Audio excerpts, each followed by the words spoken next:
সদৌ ন্যায়িক কৰ্মচাৰী সন্থাৰ কৰ্মবিৰতি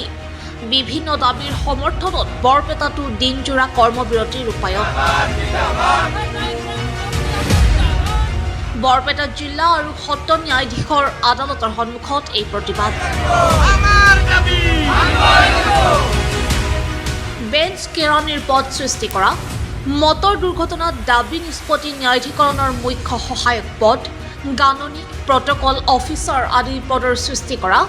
ষ্টেনোগ্ৰাফাৰ গাড়ী চালক ৰেকৰ্ড কিপাৰৰ আদি কৰ্মচাৰীৰ বিশেষ বনাছ প্ৰদান কৰা লোক আদালতৰ কামত নিয়োজিত কৰ্মচাৰীক মূল বেতনৰ ৫% হাৰত পাৰিতোষিক প্ৰদান কৰা ন্যায়িক কৰ্মচাৰীৰ বিসংগতিপূৰ্ণ দৰমহা গাঁথনি ঠিক কৰাকে ধৰি কেইবাটাও দাবীৰ সমৰ্থনত সমগ্ৰ ৰাজ্যৰ লগতে বৰপেটাতো ন্যায়িক কৰ্মচাৰীসকলে কৰ্মবিৰতি ৰূপায়ণ কৰে কৰ্মবিৰতিৰ ফলত স্থবিৰ হৈ পৰিছে আদালতৰ কিছু কাম-কাজ নিউজ ডেস্ক ৰিপৰ্ট সাম্প্ৰতিক বাৰ্তা ডিজিটেল ডেস্ক